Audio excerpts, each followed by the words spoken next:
بسم اللہ الرحمن الرحیم. ناظرین، ہٹ سٹوری کے ساتھ میں ہوں شمشاد مانگٹ. آپ جانتے ہیں ہم نور مقدم کیس کے حوالے سے مسلسل آپ کو اپڈیٹ کرتے چلے آ رہے ہیں. آج بھی نور مقدم کیس کی سماعت تھی،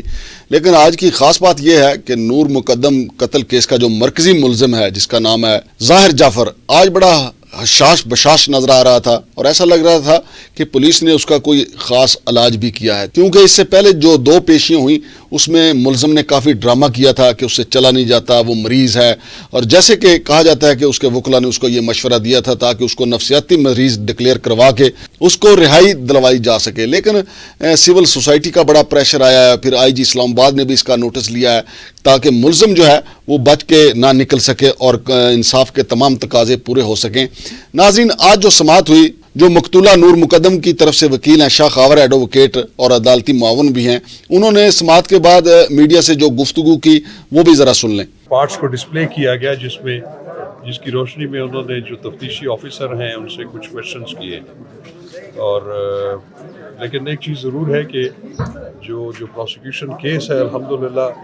اس میں کوئی ڈینٹ نہیں پڑا، اور وہ ابھی تک جو ہے اس سی سی ٹی وی فوٹیج سے بھی ہمارا موقف جو ہے بالکل ثابت ہو رہا ہے. شاہ خاور صاحب، ایک جو نیکسٹ ڈیٹ کے متعلق بتا دیجیے، کیا اسٹیٹمنٹ ریکارڈ کی جائے گی 342 کی؟ 342 کی جو ملزمان کا جو بیان ہوتا ہے اس کے لیے آج معزز جج صاحب نے جو ہے حکم فرمایا ہے کہ کل یا پرسوں تک وہ وکلاء کو وہ جو سوال نامہ ہے 342 کا وہ دے دیں گے، اور اگلی جو تاریخ ہے 9 فروری اس تک وہ اس کو جو ہے سبمٹ کر دیں گے، اور اس پہ پھر دیکھا جائے گا کہ اگر وہ اپنی ڈیفنس کی شہادت لانا چاہتے ہیں تو ان کو اجازت دی جائے گی،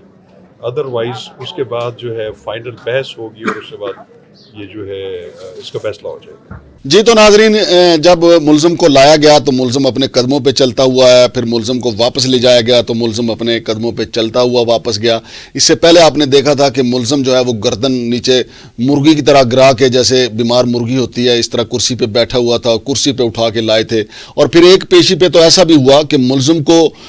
کھینچ کھانچ کے وہاں سے عدالت سے پولیس اہلکار لے کے گئے تھے، لیکن پولیس نے ایسا کچھ خاص اس کو کوئی معجون دی ہے کہ آج اپنے قدموں پہ آیا ہے اور اپنے قدموں پہ گیا اور وہ ڈرامہ اس کا ختم ہو گیا. وہاں پر ہمارے نمائندے موجود تھے جناب خالد چودھری صاحب. جی خالد چودھری صاحب،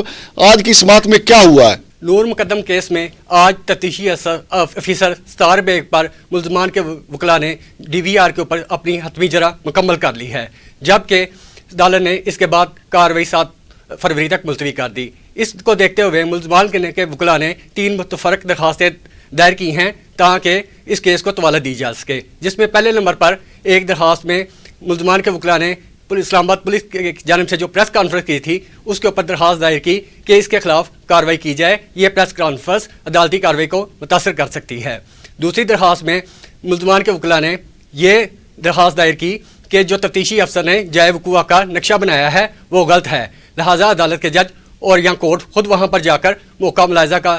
وزٹ کرے اور تفتیشی افسر کے خلاف کارروائی کرے. تیسری درخواست میں انہوں نے کہا کہ نور مقدم کی جو والدہ ہے شوکت مقدم، اس کا موبائل ہے، اس کے بارے میں سی ڈی آر میں کوئی چیز نہیں بیان کی گئی، یہ موبائل سم کس کے نام پر ہے، نہ ہی اسے کسی گواہ میں یا شہادت میں حصہ بنایا گیا ہے، لہٰذا اس کا ریکارڈ بھی سامنے لا کر تفتیش کا حصہ بنایا جائے. جب ڈی وی آر عدالت کے اندر چلائی گئی تو اس کے اندر 2 ایسے افراد تھے جو اس وقت وقوع کے وقت کوٹھی کے اندر موجود تھے، جن میں ایک کا نام حمزہ اور دوسرے نام کا عبداللہ ہے، جو کہ ظاہر جعفر کے دوست ہیں. مگر جب ان کے اوپر سوال کیا گیا کہ کیا آپ نے ان سے تفتیش کی ہے تو تفتیشی افسر نے کہا کہ ہم نے ان کو کسی تفتیش میں شامل کیا ہے، اور نہ ہی ان کے بارے میں جو تھراپی ورکس کے لوگ ہیں انہوں نے پہلے بتایا تھا کہ یہ کون لوگ ہیں. جی ناظرین، آپ نے خالد چودھری کی زبانی سنا کہ جو پولیس کی تفتیش میں کمزوریاں ہیں بتدریج سامنے آ رہی ہیں. اصولی طور پہ تو اب تک پولیس کا جو تفتیشی افسر ہے ستار، اس کو حالانکہ